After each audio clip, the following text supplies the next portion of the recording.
I have always seen that micros outperform macros. Micros are those smaller creators, and then macros are the larger ones. And the scale fluctuates now because there are more people that have 1 million followers than ever before, which is just crazy if you think about it. But the way that I look at it is macros are for awareness and micros are for conversion. So you have to think about, again, what's your objective? Are you a new brand who you want people to learn about? Go with those larger creators. Obviously, every brand wants to create sales as well. That's why we're here. But at the end of the day, you have to put in the groundwork, right? You can't just show up and be like, hey, buy from me. It doesn't work like that.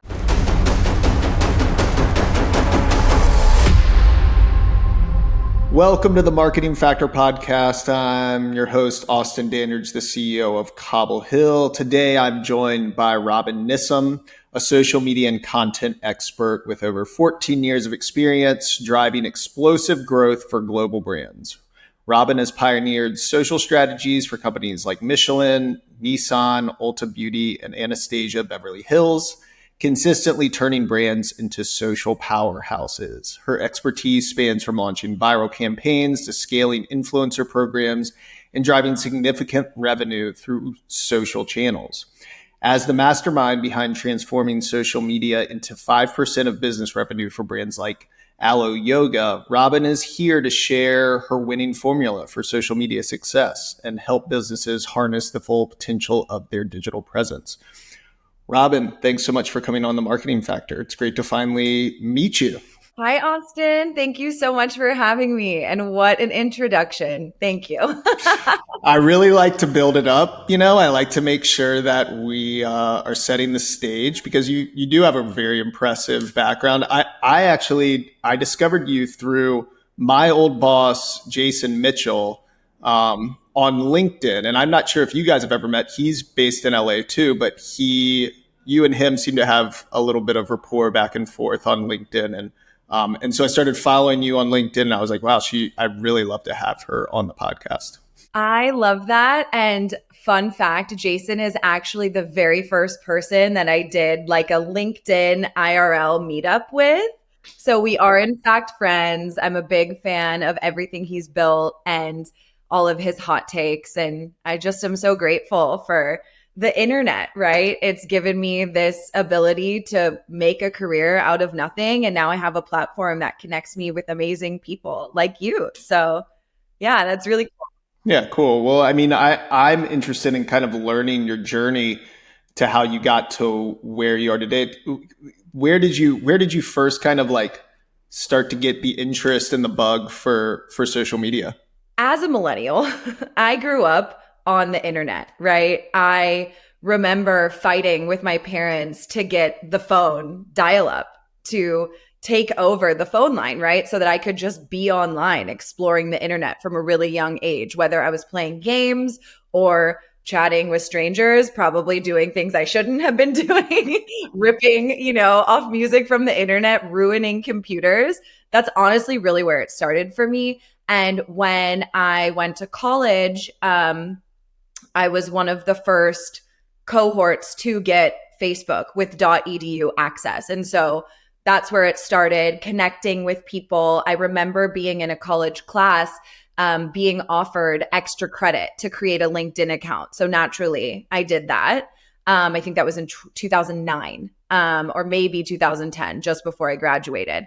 And then Twitter came to the scene. And I created an anonymous Twitter account that blew up to over maybe call it 90,000 followers. And I had this anonymous Twitter profile. And then I entered the workforce and I didn't have time to keep up with my Twitter, but I do remember being in the workforce thinking this is all a little bit backwards to me. I started my career in direct mail and I remember people celebrating 2% open rates. And I was like, what? That's nothing. And we're killing trees, and we're creating what? What version of reality am I in, and just make it make sense. And it didn't.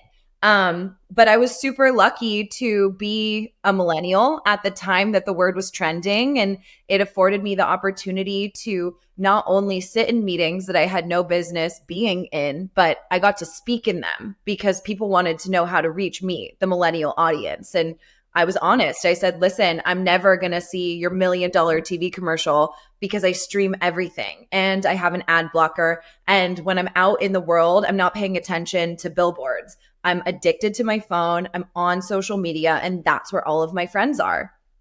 And that was it. It allowed me the opportunity to open up channels for brands like Michelin.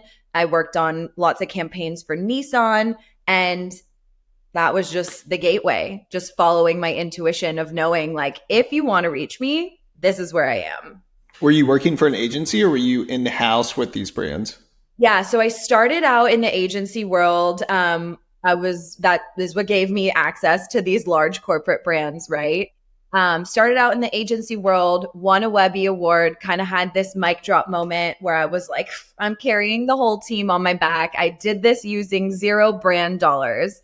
And so I quit and started freelancing for the first time. And I was so quickly humbled by the power of global brand recognition when I went from winning a Webby award, from Nissan's Twitter account. Of course, I was able to get Dead Mouse's attention. It's Nissan. Everyone knows Nissan.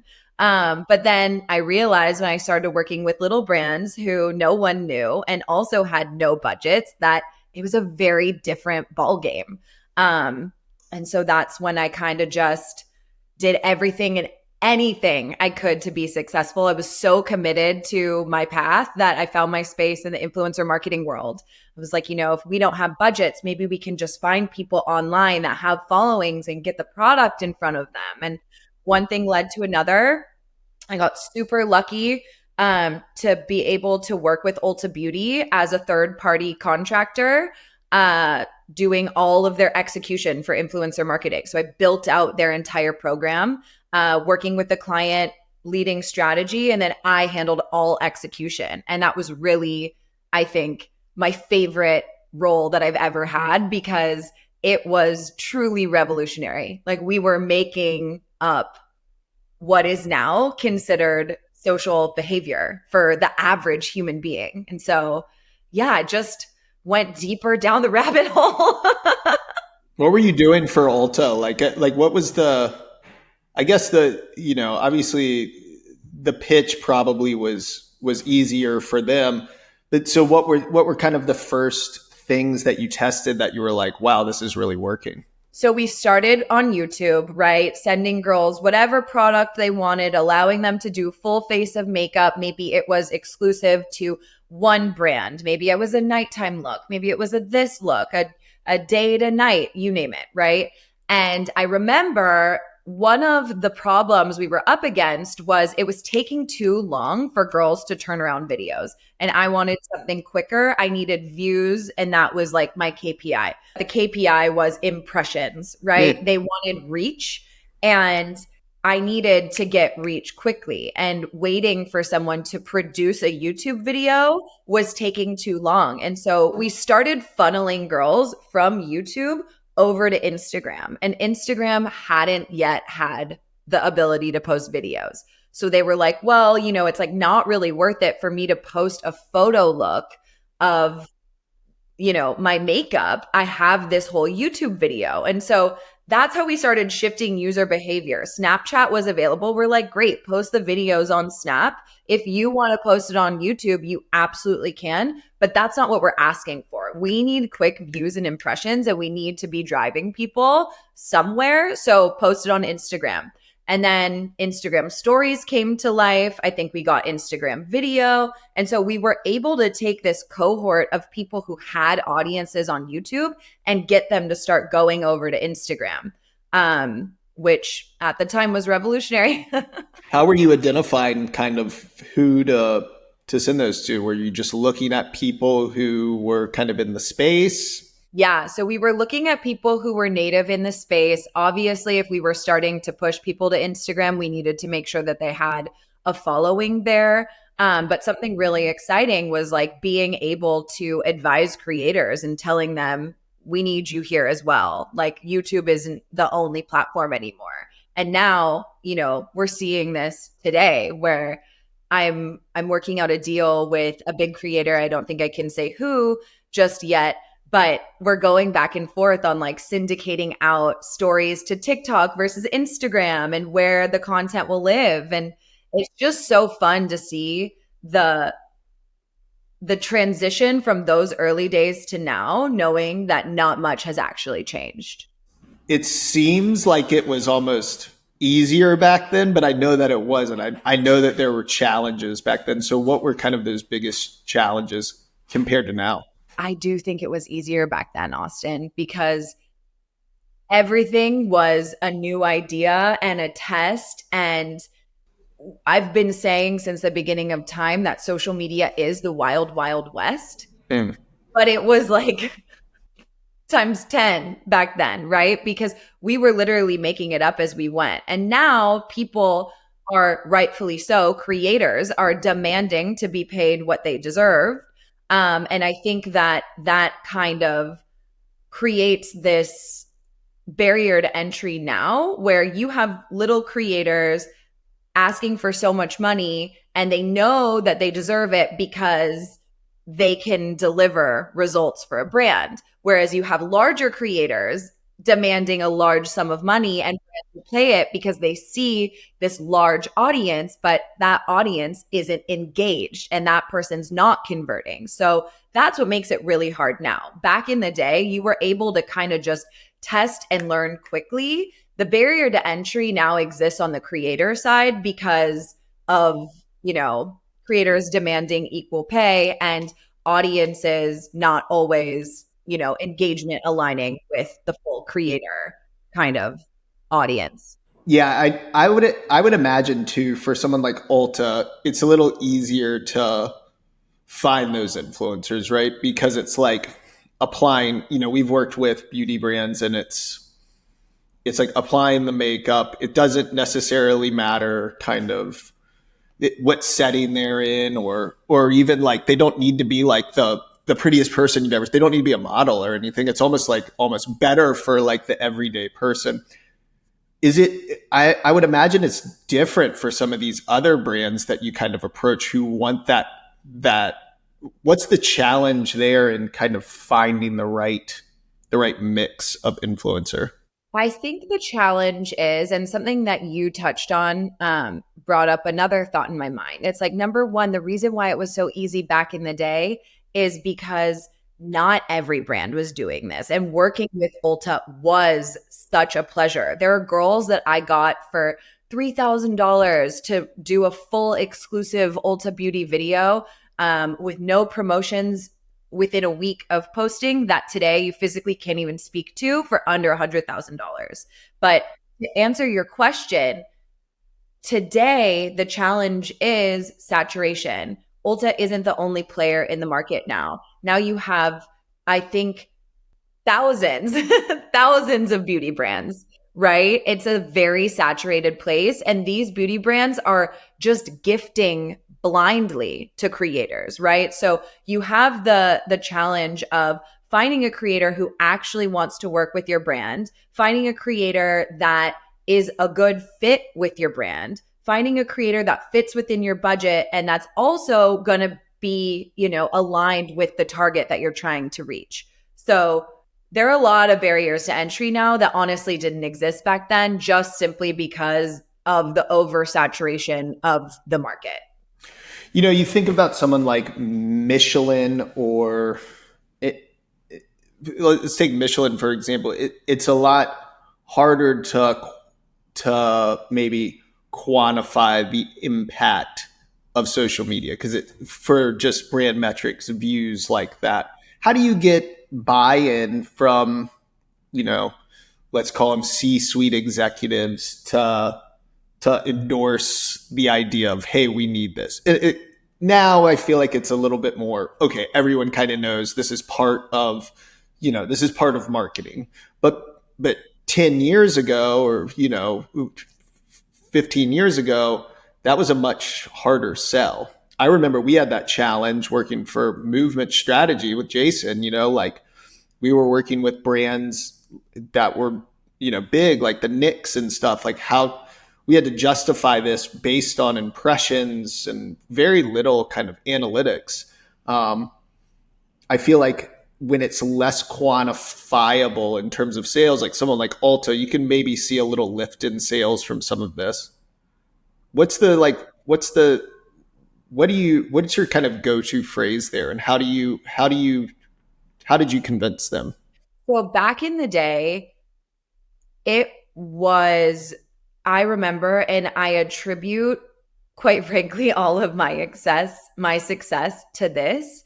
It was this idea, right, that I had, but I was the youngest and greenest person in the room. So I had the help of my director, of my account director, of our agency strategist. It took a team to sell it in and build this concept and create it into something that was easily understandable to the C suite, right? And so we spent, weeks and weeks and weeks ideating around the exact strategy, how we show up every day, what the objective is. The objective was to reach new consumers in a new way. So at that point, it was very campaign focused, right? So I remember launching summer tires event where we had a meeting with Michelin, which was in Greenville, South Carolina, and one of my coworkers and I flew into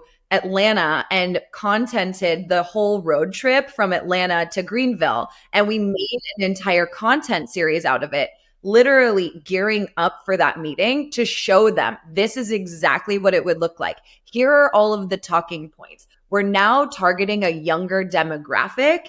And also parents, right? Because we want parents to know that their children need to be using Michelin tires, but maybe the parents aren't on social, maybe the children are on social. So we need to be creating content that hits all of these different pillars. And it was so exhaustive of being able to answer every question that might come up in the room, having a stop button available, having a content strategy and a plan for a month that let people know the where, the when, and the why behind every single thing that we were doing and posting online. And of course, right, it fit into the retainer. And so it was me and a team of interns, like literally, when I tell you, making stop motion videos with cut out cardboard, like that was the early days of social media. And I think that's why today I'm able to be so successful with reaching these big brands and owning that C-suite relationship, because I'm able to create a strategy that's all encompassing of the business and tackles all of those questions, as opposed to just winging it without a plan and not letting anyone know how I'm approaching it and why and what's coming next. So let's think of, let's take us, because you consult with a wide variety of different brands. You have a master class that you kind of, that you walk people through. And I would imagine they're small business owners, right? Who are trying to understand this. They don't have the budgets to, use tons of money towards influencer programs. They may have never even tested these things before. What are kind of the starting points for, they know that they need this, right? They've got a great product. Where does a brand start on the influencer side of things if they've never done it?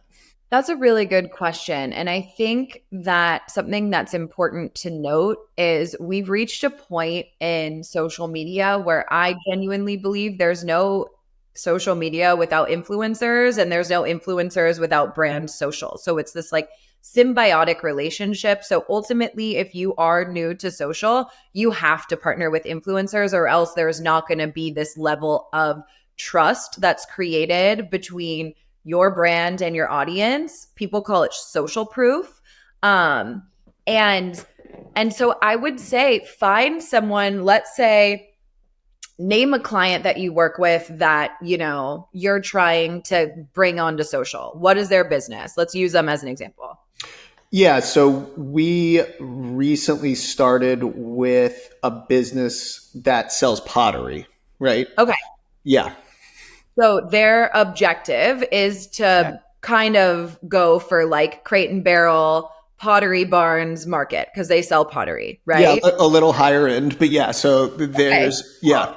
So if they are targeting those people, I would recommend looking at creators who literally are posting for those competitive brands, same but different, right? Maybe they're in a higher price tier, maybe they're more mature, maybe their lifestyle shows like they have designer bags, they have more disposable income, and that's what their audience potentially likes. Something to note is their audience, just because they are an affluent person with money and status doesn't mean that their audience is. They might just be following out of purely aspirational. So that's just a note, right?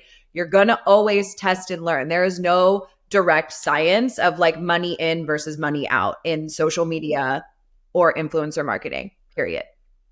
So, with that being said, I would try and find creators that are already aligned with whatever product it is that you're selling.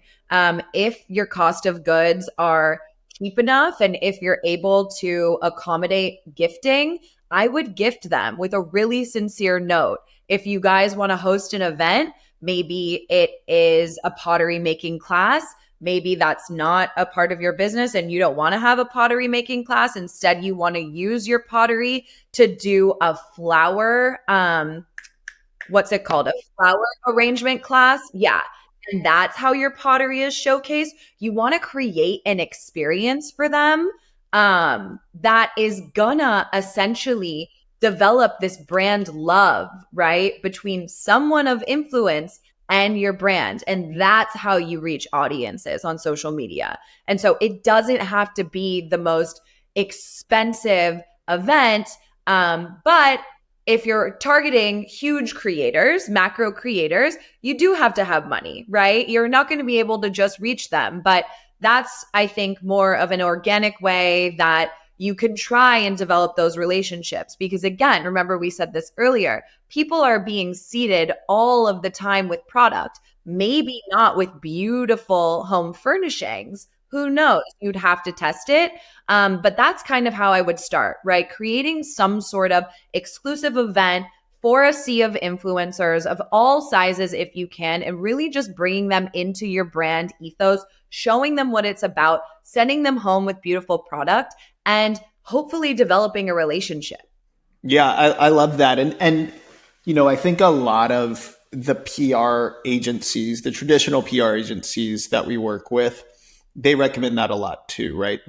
We work with a lot of, I would say, luxury type brands who are more catered towards, a more affluent price point, right? And the PR agencies that they work with always recommend these events where you're bringing influencers together to gather, around dinner or whatever it is, and it's not so in your face about the product, but they're able to experience it. They're able to meet the founder, things like this. What do you hope to, do you hope to create content directly from that, or is it better to just form the relationship from that event? I think it's always going to depend where your brand is at in the market, right? So if you're new to brands, it might be more of like an intro meeting, an exposure to the brand. You have to understand too, when you're working with creators, that's their job. Their job is to create. So, of course, you want to deliver these Instagrammable moments for them, these contentable moments. Instagram is no longer the only platform. Um, but you want to curate moments where they can lean in and press record. And then if you're further along down the road, right? If you're a brand like Aloe, where you have creators on retainer by the thousand, that could be just one of their deliverables. We want you to come to our event and produce a video out of it, and so that's the range that you're working with, really. Are you providing them? I think it's a good point. It's like they're the creators, right? You don't want to give them too much of guardrails around what they're doing for the creation process. But is there any sort of nuance, kind of storytelling techniques that you've found that are most effective for kind of like translating a brand's essence across, TikTok and Instagram? And really, those are the two ones that I think, and YouTube, of course. Of course. So I think that the number one thing I would say is briefs are important, of course, but as a marketer, you need to think of just like what is one single core message that we want to deliver. You can't think of three, you can't think of five, you can't think of 10, just one. What's the one thing you want people to take away from this video? Is it that our product is the softest thing you'll ever feel? Is it that our vases are, I don't know, I can't think about what a like unique selling proposition would be about a vase, right? But you have to just think about that one core attribute. And that's really like the direction you give creators. Yes, of course, you want to give them backstory about your brand so they're armed with this knowledge. But the reality is half of them aren't going to read it. They don't fucking care. You're one of thousands of brands that are reaching out to them to work with them. You need to just make it easy and simple. Think of just one core thing, plant that in their minds. And then, of course, now I think we've reached the age where like everyone is a creator, and maybe I'm just jaded because I've been in the industry for so long, but like I think we all know you need good lighting and you need a clear and unobstructed background, and that we want you to show like, the label of thermoflask versus not. But it's like those are the guardrails that you want to remind them of. And then again, just think one core thing that you're sending that creator in there to like bring home. I often wonder too, like influencers now, like you're saying, everyone is an influencer. There are some that obviously have much larger followings. Do you think that people are responding more to the smaller influencers these days? They're more influenced because they're used to these bigger influencers constantly hawking products, for lack of a better word. And so when they find someone that does feel authentic and is smaller, they almost feel like they're discovering it on their own. Yeah, I think psychologically, this is how I would explain it, but also statistically, since 2016, 2017, I have always seen that micros outperform macros. And so micros are those smaller creators, right? And then macros are the larger ones. And the scale fluctuates now because there are more people that have a million followers than ever before, which is just crazy if you think about it. But the way that I look at it is macros are for awareness and micros are for conversion. So you have to think about, again, what's your objective? Are you a new brand who you want people to learn about? Go with those larger creators. Obviously, every brand wants to create sales as well. That's why we're here. But at the end of the day, like you have to put in the groundwork, right? You can't just show up and be like, hey, buy from me. Like it doesn't work like that. So if you want to sorry, I just got lost. I don't even know what question I'm answering. I went on a tangent and I got lost. What am I saying? You were doing great, actually. I like when Let me keep going. When you get lost. It's fine. Okay, yeah, and we're not going to cut this out either, Robin. Like we're keeping this in. This is it. People will know that I'm really just some like crazy social media addict. I think you have to be, right? To have business. Yeah, to be in the business you're in, there is no way you can't be just making insane. Yeah. Yeah. Literally. You're right. Okay, so here's an example that I love to use, right? Like if you go to a networking event, would you go into the room and be like, hey, I'm Austin. Do you want to come sign a year-long retainer with us and be my new client? Or would you go in and work the room and be like, hey, I'm Austin. What's your name? What brings you here tonight? So great to meet you. And then meet the next person. Hey, I'm Austin. So great to meet you. What are you here for? Oh, that's so crazy because I just met Sally in the corner and she does something similar. Let me connect you guys. And now you're creating value, right? So once you've created that value, maybe then you'd feel comfortable being like, hey, how did it work out with Sally? Oh, I'm so glad to hear that. Would love to talk to you about my business. Would you like to come be a retainer client? Obviously, that second example works so much better, right? It's obvious human behavior. That's how you have to look at social media. You can't just show up and be like, "Hi, we're here. Buy from me." It needs to be like, "Hey, we're here. This is what our vibe is. Check out our pottery. This is why it's special. Here are all of the different ways that you can use it. You can use it to store this. You can use it for that. This is how it was made. Meet the artisans. Hey, we're having a sale. Come on in." You have to treat social media like a room that you're networking in. And I think that's where so many people get it wrong. Yeah, Jason actually, not to, this is like a Jason Mitchell podcast now, but he said, when, very similar to what you're saying, you're walking your social media presence, you're walking into a party, you don't walk in and scream something, right? You're subtly making, like what you're saying, these networking connections. You're describing your brand how you would describe it to a friend, someone that you meet at a party. You're not shouting about your brand. And that's more approachable and more authentic. Yeah, I mean, I think that there's this new emerging trend of using AI for everything, right? For whether it's writing your social posts, you see it on LinkedIn all the time. You read something, you're like, this is totally created with AI. This is not how this person talks. Is there a way that you can like balance AI to feel authentic?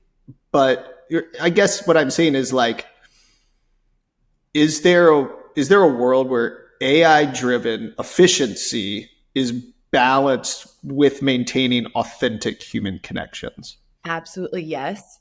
AI is so crazy, and I'm just at like the tip of the iceberg. I'm not an expert in AI. I don't know, but because it's such a big thing, I've started to now get myself into AI communities and befriend people who have built businesses off of AI and really learn like beyond just the standard of like what you can achieve by yourself and go deeper. And I think that there's good AI and there bad AI. We see bad AI on LinkedIn all the time, and it's generally with people from foreign countries who are using AI to join the conversation, which is commendable. And I love that. It's making the world, more connected, but we feel it because it's not a good use case or application. Then on the far end, there are people who have these like super advanced scripts that literally can write and are writing content for you in a way that is so fucking good that all you have to do is review it and spend 5 minutes, 10 minutes editing a post and it's golden, right? And so I think that there is a world where we're in the world. We're in the world where like AI is here. You need to use it as a tool and it's only going to make your job easier, right? Use it to brainstorm, use it to come up with ideas. If you are on the far end of like wanting to really automate your business out, you can do that too. But like as a standard marketer who's here at the tipping point and not so far down the AI rabbit hole, use it as a tool creatively, right? It can help you. Like we've seen Firefly can create imagery. I have a client right now that is building an entire campaign shot with AI. So it's interesting because there's so many limitations on the social end. Like the BTS of content is like it's an empty set because it's all AI, but that's how we're going to bring our campaign to life. And so AI is here. You have to embrace it. Use it as a tool, use it creatively, use it to help you check your work, to go deeper and make sure that your idea makes sense and is good. And the tool will tell you like all of these amazing things. But I think to be ignoring AI today just shows complete ignorance, honestly. Yeah, and I think most people, I would say, in this space are not ignoring it, right? They're definitely taking it seriously. I think what I find is the confusion, around it and how people can use it. Sometimes I think the most impactful thing that you can do with AI right now is learn how to give better prompts to if you're using an LLM, right? Let's say, and not necessarily something to generate video or audio, but if you're using LLM, understanding the prompts that you're going to give it, and understand, you made a good point that this is going to come out and you're going to edit this. This isn't something that you should take verbatim. I think it's a great idea generation tool. Like you said, give me 10 ideas for how I could host an event for a pottery, influencer program, right? You get these 10 things and you're not just going to copy and paste those, but this is at least getting your brain started. And then you can dive into each of these. I like to use it for just an organization standpoint. Here's a large list of influencers, right? Separate these based on their LinkedIn profiles, which I've screenshotted, and give me kind of a rank order of where you would assign them. There's so many use cases and applications for it just being an additional part of just the suite of tools that marketers could use. I think I think my main concern with AI is using it to generate actual video and photo content. I think in the short run that will play out in a way that is nice, and brands will be able to produce content for much cheaper than doing a huge photo shoot, flying to Italy, doing all this stuff, and getting hair and makeup and this entire set. But I think that the behind the scenes that you mentioned, everything else you lose with that. And that is what I think is authentic nowadays about social media. Right. 100%. And I think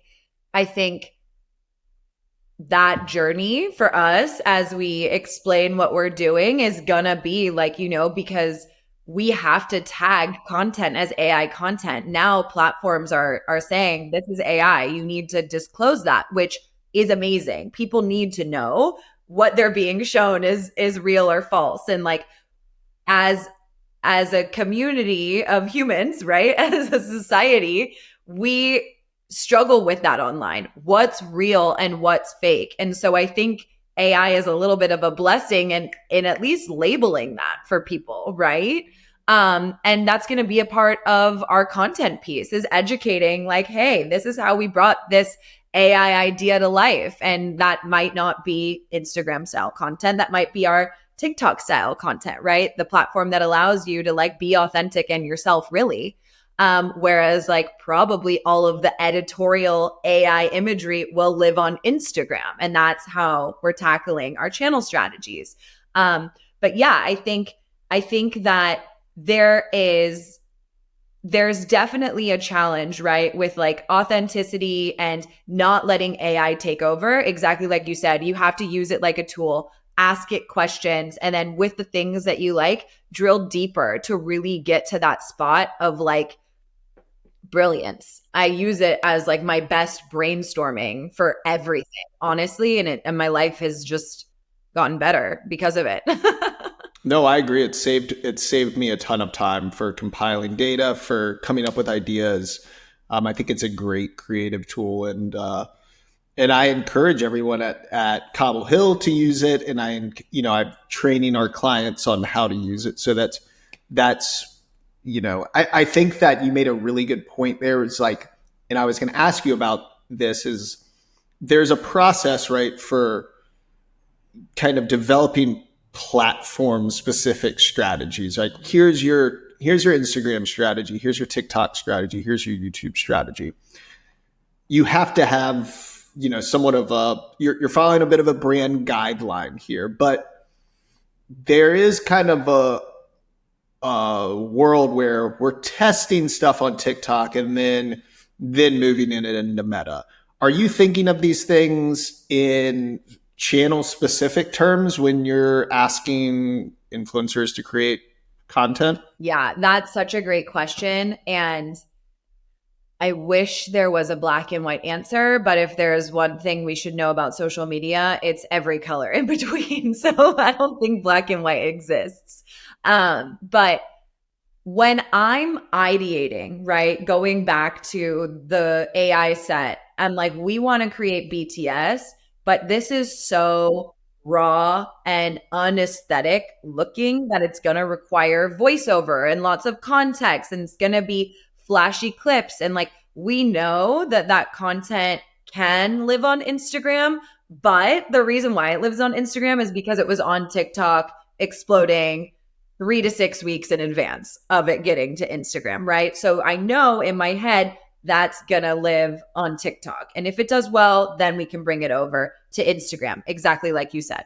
When I'm working with creators, I don't have the ability to kind of test something out over 6 weeks, and maybe I'm looking to fill a need immediately. So it depends. What is that need that I need to be filled? Am I looking for someone to go right into the product and do a deep dive, a tutorial, an unboxing, talk about my attributes? Yes, that's going to live on TikTok. That's going to live on YouTube. Instagram, probably not. Instagram is probably going to be like, that can live on stories, but then I might want something that's a little more polished that can live on grid because that's going to have a longer lifetime value. But then again, if we think about how these platforms are structured, maybe it works to have that on stories only, because then I can include a link to purchase. And so if I can get a TikTok video that can live forever, right? Generate awareness, and then I can have this momentary push on stories that's going to drive sales. That's kind of how I'm thinking about things. So it's not so black and white, but I hope that that just kind of helps paint a picture. Yeah, I mean, I think there is a little bit of a balance, right, between capitalizing on the trends that you see on TikTok and brands wanting to jump in a lot of times and just kind of follow those trends and maybe even take them to Instagram sometimes. There's also this level of like preserving a brand's identity, right?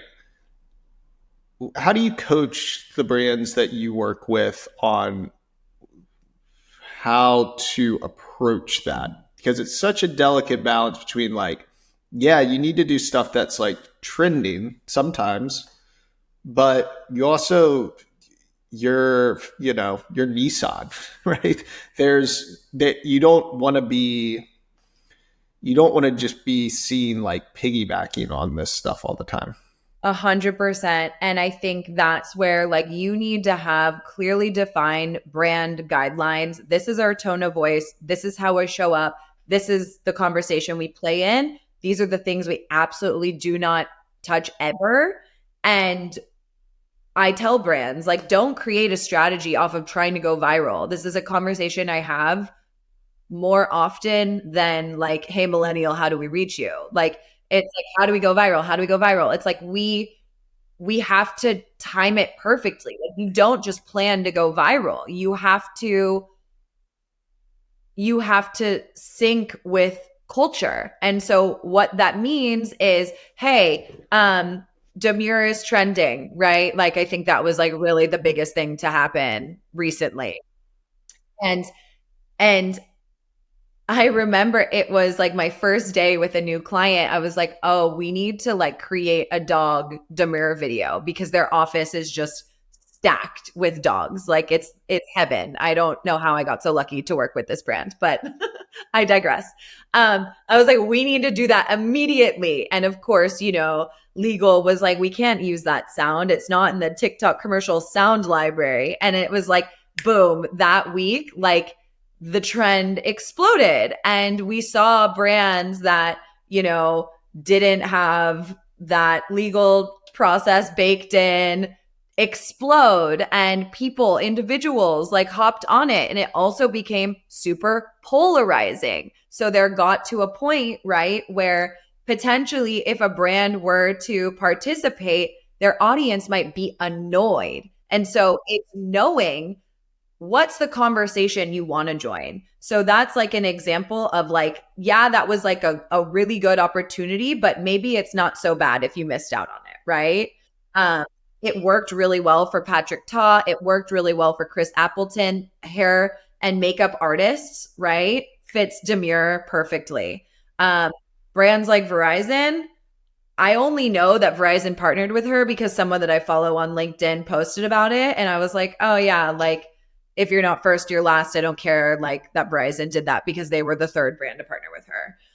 But then when we think about other trends like girl dinner, which was like this whole joke about single women who will just eat like a block of cheese and maybe some salami and like 3 nuts for dinner. And then when it's exposed to a man, he's like, what? Like, that's not real dinner. That's like an app. What are we doing here? Like, girl dinner became a trend. And who was it? Some chicken brand. Popeyes? Was it Popeyes? I think it's Yeah, maybe. Yeah.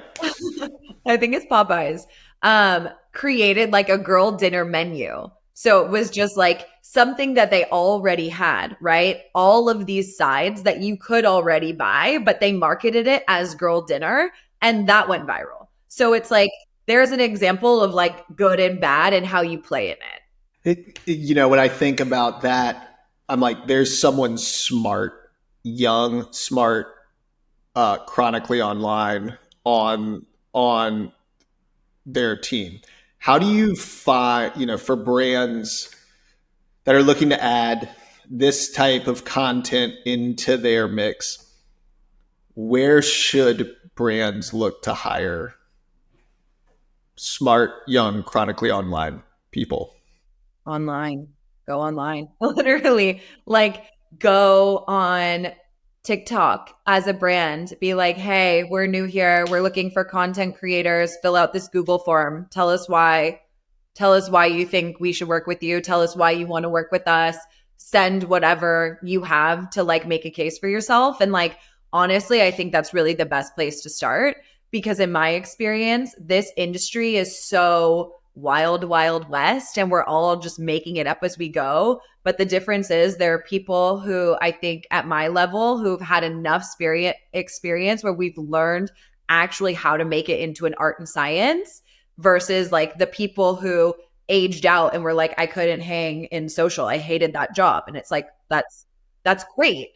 Move it, keep it moving for the next talented person. But we see so many young people in roles as head of social or a social marketer who is essentially serving as head of social, and they have no fucking business being in that role. And they're not helping the company. They're not helping, So I think if you want to find like young talent, you really just have to like go and take a shot on someone and see what value they're adding, right? And I would say like I should have prefaced this with like I've worked in this industry for so long and I have just like a small handful of people that I could recommend. And that's why I'm like, go outsource to the internet and find the right person yourself because just good talent is really hard to find in this industry. Are there any tools that are in your tech stack that you would say like are must-haves for businesses or for other, marketers that can help identify creators, or do you just constantly have to just be using the program yourself and be chronically online yourself? I think that I am like the outlier in this because I am just chronically online. I'm not using any of those tools. Like social listening, there's so much that people talk about, but another like very real challenge that we face in this industry is there are 100 of the same exact tool. And so it's like, and the differentiation between platforms is like, oh, well, they do this one thing really well. They have link in bio really well. And they have really good Instagram feed previewing really well. And this tool allows me to have people from offshore accounts, like offshore teams, log into my account and it keeps my account safe. It's like, it's so crazy. They all do the same exact thing, but just one thing a little bit better than the next that I don't really lean on things for that. I trust myself. And this is where it comes down to like AI, right? As a tool or whatever. I trust myself, my human intuition, my experience to know when I should jump on something versus a tool to tell me that.